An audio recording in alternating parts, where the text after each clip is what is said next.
नमस्कार, मैं अशोक कुमार पांडे और स्वागत है आपका टीसीएच पर। कल आपने देखा एक पोस्टर जारी किया था कांग्रेस ने अपने सोशल मीडिया हैंडल से, ट्विटर हैंडल से, जिसमें एक तस्वीर थी जिसके बारे में बताया जा रहा है तुषार कपूर की किसी फिल्म से उसकी प्रेरणा थी। उसमें कुर्ता पजामा था और उसके अंदर से इंसान गायब था। अगर मान लीजिए इंसान की तस्वीर है जो कुर्ते पजामे में है और जहां जहां हाथ दिखते हैं, बाकी सब दिखता है, वो सब अगर आप गायब कर दीजिए तो वो तस्वीर बन जाती है। लेकिन उस तस्वीर पर दिन भर हल्ला मचता रहा, सिर कटा हुआ, ये वो सारा तमाशा हुआ, बहुत ज्यादा तमाशा हुआ। एक बात तो मैं कहूंगा कि तस्वीर कोई बहुत अच्छे टेस्ट में नहीं थी, लेकिन जितना तमाशा हुआ वो भी कोई बहुत अच्छे टेस्ट में नहीं था। सारा गोदी मीडिया इस पर तमाशा करता रहा। फाइनली कांग्रेस ने यह तस्वीर हटा ली और इसके बाद वेणुगोपाल जी की एक एडवाइजरी आई, उस पर मैं बात करूंगा। लेकिन आज राहुल गांधी गए हुए हैं अपने चुनाव क्षेत्र रायबरेली में और उसके बाद आप देख रहे हैं कि रायबरेली में पोस्टर लगाए गए हैं, बेहद आपत्तिजनक पोस्टर लगाए गए हैं, जिसमें राहुल का हाथ या इंडी का हाथ, इंडिया गठबंधन के लिए इंडी वो लोग कहते हैं, तो इंडिया गठबंधन का हाथ पाकिस्तान के साथ जैसी बात की गई है। आप सोच के देखिए, राहुल गांधी जाते हैं सर्वदलीय बैठक में और सर्वदलीय बैठक में निकलते हुए साफ तौर पे कहते हैं कि हम पूरी तरह से सरकार के साथ हैं, सरकार कोई एक्शन ले हम उसके साथ हैं। अब सोशल मीडिया पे दिन रात जो तमाशा चलता रहता है, उधर से भी बहुत सारे सवाल होते हैं, इधर से भी जवाब दिए जाते हैं। सत्ताधारी पक्ष की जिम्मेदारी ज्यादा होती है। सत्ताधारी पक्ष ने क्या किया? जिस दिन यह पहलगाम की घटना आई, उसी दिन छत्तीसगढ़ की जो बीजेपी की इकाई है, उसका जो सोशल मीडिया सेल है, उसने एक पोस्टर जारी किया, गिबली पोस्टर जारी किया, जिसमें लिखा कि धर्म पूछा जाति नहीं। यानी अपनी राजनीति करने की कोशिश की। पहलगाम में जो 26-27 लोग हमारे शहीद हुए हैं, उनकी शहादत पर अपनी राजनीति करने की कोशिश की। जब प्रेशर पड़ा तो उनको वो हटाना पड़ा। उसके बाद से हम क्या देख रहे हैं? लगातार उधर से इस तरह की बातें आ रही हैं जो कांग्रेस के ऊपर और बाकी सारे लोगों के ऊपर देशद्रोही देशद्रोही देशद्रोही लगातार कहा जा रहा है। लगातार कहा जा रहा है अंदर के दुश्मन से लड़ना है। भाई, अंदर के दुश्मन से लड़ना आसान है, सब भारतीय नागरिक हैं। किसी पे एफआईआर कर दो, किसी को गिरफ्तार कर लो। कल 4 PM चैनल बंद करा दिया गया, परसों कोई और बंद करा दिया जाएगा, नरसों हमारा बंद करा दिया जाएगा। ये सब तो आसान काम है। आप सरकार हैं, आपके पास पावर है, एक आदेश देने पर यह सारा कुछ हो जाता है। लेकिन जो बड़ा काम है, उस काम में तो हम सब आपके साथ खड़े हैं। राहुल गांधी CWC की जो मीटिंग हुई थी, कांग्रेस वर्किंग कमेटी की, उस कमेटी की मीटिंग के बाद भी यही कहा गया। जब राहुल गांधी और खड़गे साहब गए थे सर्वदलीय बैठक में, वहां पर भी यही बात कही गई। उस सर्वदलीय बैठक से प्रधानमंत्री जी गायब थे, ये सब जानते हैं। बिहार में उस दिन चुनाव का प्रचार कर रहे थे, फिर लौट के आ गए थे, उसके बाद भी सर्वदलीय बैठक में नहीं आए।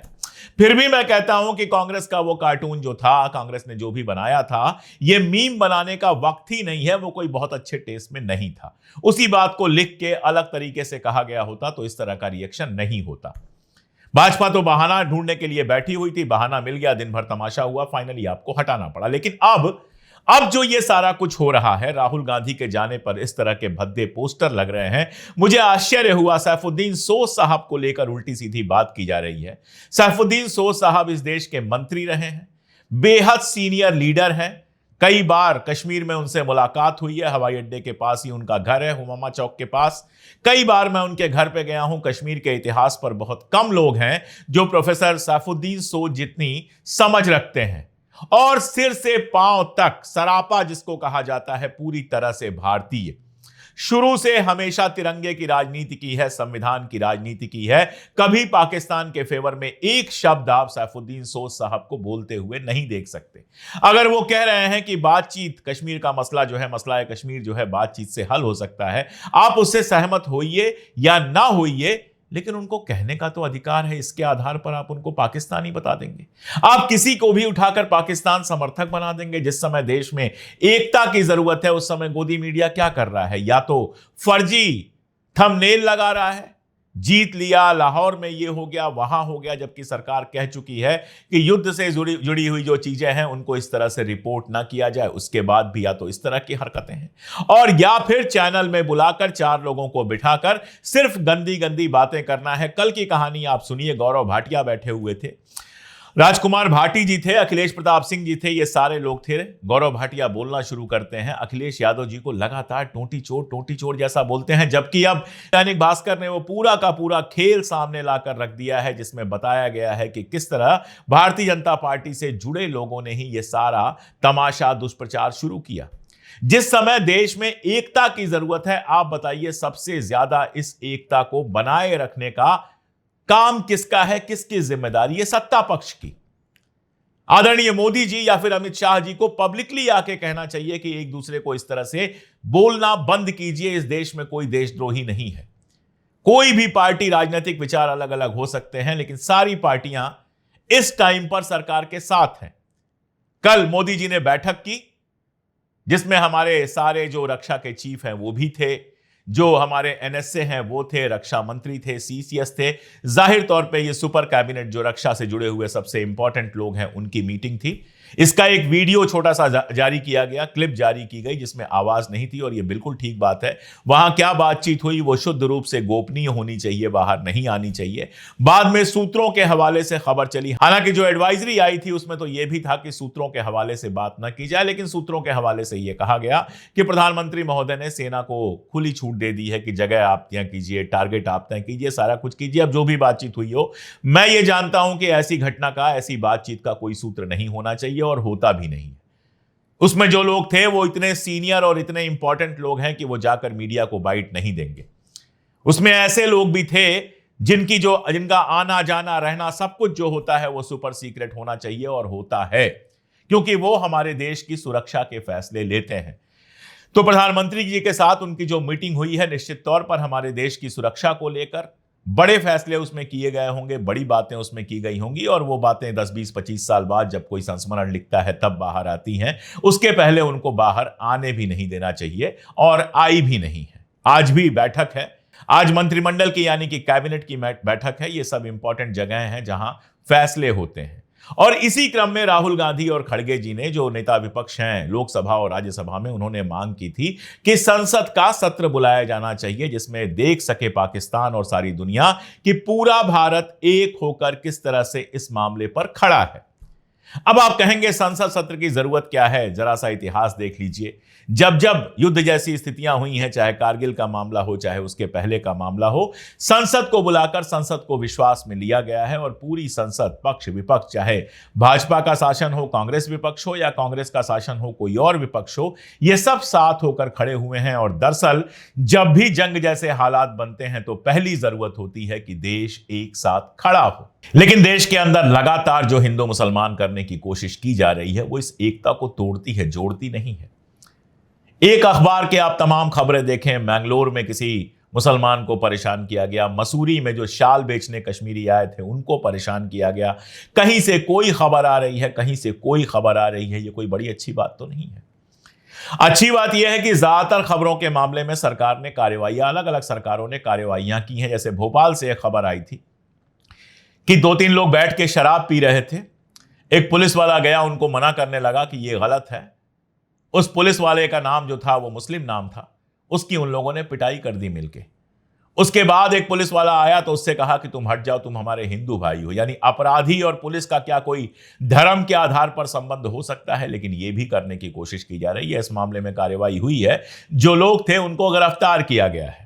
ऐसे ही छात्रों को मारने पीटने के मामले में कई लोगों को गिरफ्तार किया गया है। कश्मीरी छात्रों को मारने पीटने के मामले में कई लोगों को गिरफ्तार किया गया है। गुलफाम, आपको याद होगा, रेस्टोरेंट का वर्कर था, उसको 3 लोगों ने मिलकर मार डाला, और उसके बाद दिखाने की कोशिश की कि यह काम जो हुआ है पहलगाम के विरोध में हुआ है। पुलिस ने उन लोगों को भी कायदे से गिरफ्तार किया है। तो मैं पुलिस की तारीफ करूंगा जिसकी तारीफ जहां होनी चाहिए, और सरकारों की भी तारीफ करूंगा कि कम से कम कार्रवाइयां हुई हैं। लेकिन ऐसे में जो असामाजिक तत्व हिंदू मुसलमान, चाहे सोशल मीडिया हो, चाहे जमीन हो, यहां पर फैलाना चाहते हैं, वो तो देश के दुश्मन का काम कर रहा है। युद्ध होगा नहीं होगा मुझे नहीं पता, किसी को नहीं पता है। जो लोग वहां कल बैठे थे, उनके अलावा जो देश में निर्णय लेने वाले हैं, उनके अलावा किसी को नहीं पता है कि युद्ध होगा कि नहीं होगा, कब होगा, कहां होगा, कैसे होगा, और किसी को पता भी नहीं होना चाहिए। युद्ध कोई बच्चों का खेल नहीं है, एक स्ट्रेटेजिक निर्णय है। सारे सोच समझकर निर्णय लिए जाएंगे कि कहां से शुरुआत हो, कहां तक ले जाया जाए और कहां खत्म हो। युद्ध ऐसे ही होते हैं, ये कोई छोटी मोटी 2 लोगों के बीच की लड़ाई नहीं है कि आप घर से निकले और भिड़ गए। और मुझे लगता है कि उसको लेकर फिलहाल कोई सवाल करना बहुत सही भी नहीं है, क्योंकि हमारे आर्मी के जो बड़े ऑफिसर्स हैं, जो सीनियर लोग हैं, वो लोग हमसे या आपसे ज्यादा जानते हैं इन चीजों के बारे में। लेकिन जिस तरह के सवाल उठ रहे हैं उनको देखिए आप। एक वीडियो वायरल हुआ, आपको याद होगा, उसमें एक जिपर लाइन पे एक आदमी जा रहा है, एक मुस्लिम उसको छोड़ रहा है। मुस्लिम ही है वहां पर जो ये सारा कुछ करते हैं कश्मीर में। और उस समय वो अल्लाहू अकबर कहता है, उसके बाद तमाशा चला दिया गया, उसको आतंकवादी बताने की होड़ लग गई, बड़े बड़े लोग उसको आतंकवादी बताने लगे। फिर खबर आती है, एनआईए के जानिब से खबर आती है, और कई लोग कहते हैं कि कुछ और लोगों ने भी वीडियो जारी किए हैं, जो लोग उसी जिपर लाइन पे थे, उन लोगों ने बताया है वो सबको छोड़ने के बाद ऐसे ही कहता है। एनआईए वाली जो खबर आई है वो ये कह रही है कि जैसे हिंदू हे राम कहता है, कोई चीज हो जाती है, हे भगवान, हे राम, हम सब लोग कहते हैं, वैसे ही उसने अल्लाहू अकबर कहा था। उसके आतंकवाद में शामिल होने के फिलहाल कोई सबूत नहीं है, लेकिन उसके बाप को, उसको, सबको परेशान किया जा रहा है, पुलिस द्वारा नहीं, गोदी मीडिया द्वारा। सबको उसका नंबर चाहिए, सबको उससे बात करनी है, सबको कुछ निकलवा लेना है। यह अच्छी बात है कि वो जो सारा विवाद हुआ था उस पोस्टर को लेकर, गायब वाले पोस्टर को लेकर जो सारा विवाद हुआ था, उसके बाद केसी वेणुगोपाल जो संगठन महासचिव हैं कांग्रेस के, उन्होंने एक लेटर जारी किया है और अपने सभी प्रवक्ताओं से और जो उनके ऑफिशियल लोग हैं उनसे कहा है कि सीडब्ल्यूसी ने जो प्रपोजल पास किया था उसी के आधार पर बात करें। कांग्रेस की एक परंपरा है और कांग्रेस का एक इतिहास है, और उसके आधार पर ही हम बात कर सकते हैं। ज्यादा उछल के बात करने की जरूरत नहीं है, यह बिल्कुल ठीक है। मुझे लगता है कि भारतीय जनता पार्टी को और या फिर प्रधानमंत्री या गृहमंत्री को भी लिखित या मौखिक कोई ऐसा बयान देना चाहिए जिससे देश के लोगों से और अपनी पार्टी के लोगों से भी यह अपील करें कि विपक्ष के ऊपर इस तरह के बेबुनियाद आरोप लगाना, लड़ना झगड़ना, सांप्रदायिक माहौल क्रिएट करने की कोशिश करना बंद करें, क्योंकि देश एक गंभीर स्थिति में है और इसमें किसी दूसरी ताकत का, पाकिस्तान का मुकाबला करने के लिए सबसे जरूरी यह है कि हम एक रहें। पाकिस्तान अपनी नापाक हरकतों से बाज नहीं आएगा, इसमें कोई दो राय नहीं है। अभी अगर आप खबर देखें तो लगातार वो साइबर अटैक करने की कोशिश कर रहा है। बताया यह जा रहा है कि मंगलवार को राजस्थान की जो शिक्षा विभाग की, एजुकेशन डिपार्टमेंट की वेबसाइट थी, उसको हैक कर लिया। उसके पहले सोमवार की रात को अगर देखें तो पाकिस्तानी हैकर्स ने डीएलबी डिपार्टमेंट जो है और जयपुर विकास प्राधिकरण जेडीए जो है उसकी वेबसाइट को हैक किया और उस पर अपनी पोस्ट करनी शुरू की गई। इन सारी वेबसाइट्स को फिर से रिकवर कर लिया गया है। इसके अलावा सोचिए आप कि इन लोगों ने मंगलवार को आर्मी पब्लिक स्कूल रानीखेत और श्रीनगर शहर की जो वेबसाइट है उनको भी हैक करने की कोशिश की गई थी। वहां पर भड़काऊ सामग्री पोस्ट करने की कोशिश की गई थी। तो जंग के पहले इस तरह की नापाक जंग करने की कोशिश हो रही है और उसमें कर्नाटक के मैंगलुरु में आरएसएस के जो सीनियर लीडर हैं लड़का प्रभाकर भट्ट, वो कहते हैं कि हिंदुओं को तलवार और चाकू रखना चाहिए। तलवार और चाकू होते तो उनके ऊपर हमला नहीं होता। वैसे भी जहां बंदूक सामने हो, जहां AK-47 सामने हो, वहां तलवार और चाकू जो है वो कितनी देर काम करेगा। और तलवार या चाकू रखना लीगली गलत है, कानूनन अपराध है। एक साइज से ऊपर का चाकू आप नहीं रख सकते, लेकिन कह रहे हैं ये कि चाकू रखिए, तलवार रखिए और उसको कैरी भी कीजिए। जब पहलगाम की बात कर रहे हैं तो कैरी भी करने की बात कर रहे हैं। सरदारों को बड़ी मुश्किल से अनुमति मिलती है कृपान अपना कैरी करने के लिए, क्योंकि उनका धार्मिक निशानी है, उनकी धार्मिक निशानी है। छोटी सी कृपान अपने उसमें लेके चलते हैं, वो बहुत छोटी सी होती है वो कृपान, एक साइज फिक्स है, उससे ऊपर की कृपान भी आप नहीं रख सकते पब्लिकली। लेकिन हिंदुओं को ये तलवार चाकू रखने को कह रहे हैं, कल कोई मुसलमानों को कहेगा। कितनी हिंसा चाहते हैं लोग इस देश में हम नहीं जानते। सुरक्षा की जिम्मेदारी जिनकी होती है वही सुरक्षा की जिम्मेदारी निभाएं तो अच्छा है। वरना अमेरिका के बारे में हम जानते हैं, जहां हथियार आराम से कोई भी खरीद सकता है और हर महीने 2 महीने पर एक घटना आ जाती है, किसी स्टूडेंट ने किसी स्कूल के अंदर या किसी कॉलेज के अंदर गोली चलाई, कई लोगों को मार दिया, किसी ने कहीं गोली चलाई, कई लोगों को मार दिया। एक हिंसक समाज अमेरिका में हमें दिखाई देता है। क्या हम भी अपने समाज को और ज्यादा हिंसक बनाना चाहते हैं? लेकिन ठीक है, बयान आ रहे हैं। मैंने यही कहा था। कल मोहन भागवत साहब की भी मुलाकात हुई है नरेंद्र मोदी जी से। थोड़ा आश्चर्य होता है, मोहन भागवत साहब किसी संवैधानिक पद पर नहीं है, लेकिन अब प्रधानमंत्री महोदय उनसे मिले हैं तो कोई बात करनी होगी, की होगी। उस पर हम क्या कह सकते हैं, कोई बयान तो बाहर आया नहीं। इसी बीच में अफवाह फैलाने वालों की भी चांदी है। बहुत सारी अफवाहें फैलाई जा रही हैं। बहुत सारी अफवाहें तो पाकिस्तानी जो ट्विटर हैंडल है वो फैला रहे हैं, लेकिन कई बार ऐसी अफवाह फैलाई जाती है जो देश के लिए बेहद अपमानजनक होती है। देश के प्रमुख न्यूज चैनल्स ने ट्विटर हैंडल पर अपने पोस्ट किया कि जो शहीद कांस्टेबल हैं मुदस्सिर अहमद, कश्मीरी थे जो मारे गए थे, आतंकवादी हमले में मारे गए थे, उनकी मां को पाकिस्तान भेजा जा रहा है क्योंकि उनकी मां जो है वो पाक ऑक्युपाइड कश्मीर की है। यह खबर कल दिन भर चलती रही। उसके बाद मैंने चेक किया, सारे लोग इसको ट्वीट रिट्वीट कर रहे थे। मुझे पता नहीं क्यों अंदर से लगा कि यह खबर जरूरी नहीं है कि सही हो, यह खबर फेक भी हो सकती है। और मुझे हमेशा लगता है कि मेरी जिम्मेदारी सबसे तेज कोई खबर पहुंचाने की नहीं है, चाहे सोशल मीडिया हो चाहे यूट्यूब हो। मेरा काम है जो खबरें हैं उनकी एनालिसिस आपको दिखाना, उनको खोल के आपके सामने रख देना। तो जब मैंने इंतजार किया, उसके बाद मैं क्या देखता हूं कि बारामूला की पुलिस जहां ये रहती है उसका बाकायदा एक नोटिफिकेशन आया हुआ है, क्लेरिफिकेशन आया है, जिसमें उसने कहा है कि शहीद कांस्टेबल जो मुदस्सिर अहमद हैं, हम उनकी शहादत का पूरा सम्मान करते हैं और उनकी मां को पाकिस्तान भेजे जाने की जो खबरें आ रही हैं वो फेक है। यह कहा बारामूला पुलिस ने, और उसके पहले तमाम लोग इस तरह की फेक न्यूज पोस्ट कर चुके थे। लोगों की भी गलती नहीं है। जब आउटलुक जैसा या न्यूज 18 जैसा जो हमारा प्लेटफॉर्म है जो अक्सर सही न्यूज देते हैं वो ऐसी खबरें चलाएंगे तो फिर लोग तो कंफ्यूज होंगे ही। जो माहौल है उसमें बहुत जरूरी होता है कि अफवाहों पर पहली बात ध्यान न दें, और अगर कोई अफवाह आपको सीरियस लग रही है तो उसकी जांच करें।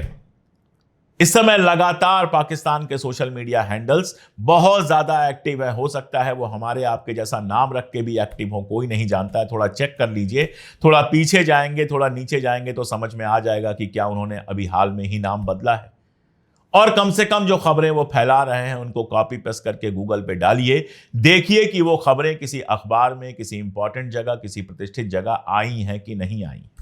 और अगर नहीं आई हैं तो उनके ऊपर भरोसा मत कीजिए और उनको अपने सोशल मीडिया हैंडल पर पोस्ट मत कीजिए। इस समय इस तरह की अफवाहें मत फैलाइए जो हमारे देश के लिए नुकसानदायक हो सकती हैं। और सरकार बहादुर से मेरी ये प्रार्थना है कि ये लोग जो विपक्ष के नेताओं और बाकी लोगों को लगातार टारगेट कर रहे हैं, इनको भी रोकें, क्योंकि ये भी देश की एकता को उतना ही नुकसान पहुंचा रहे हैं। बाकी क्या होगा, कैसा होगा, हम नहीं जानते। पाकिस्तान के एक मंत्री रात को 2 बजे वीडियो जारी कर रहे हैं कि भारत 24 से 36 घंटे के बीच में हमला करने वाला है। पाकिस्तान की राजनीति की भी अपनी ही प्रॉब्लम्स है। इमरान खान जेल में है, जो लोग सत्ता में हैं सबके ऊपर भ्रष्टाचार के आरोप हैं। मुनीर जो उनके सेनाध्यक्ष हैं, उनकी इमरान से बिल्कुल नहीं पटती थी। बहुत सारा तमाशा वहां भी है, इसलिए जनता का ध्यान भटकाए रखने के लिए वो भी बहुत कुछ करेंगे। जरूरी नहीं है कि आप हर चीज पर ध्यान दीजिए। जो महत्वपूर्ण खबरों के स्रोत हैं, जो कभी फेक न्यूज नहीं फैलाते, जो इंपॉर्टेंट खबरें मैच्योर तरीके से देते हैं, और सिर्फ उन पर भरोसा कीजिए। अपना भी ख्याल रखिए, अपनों का भी ख्याल रखिए, एक रहिए, मजबूत रहेंगे। आज के लिए इतना ही, बहुत शुक्रिया।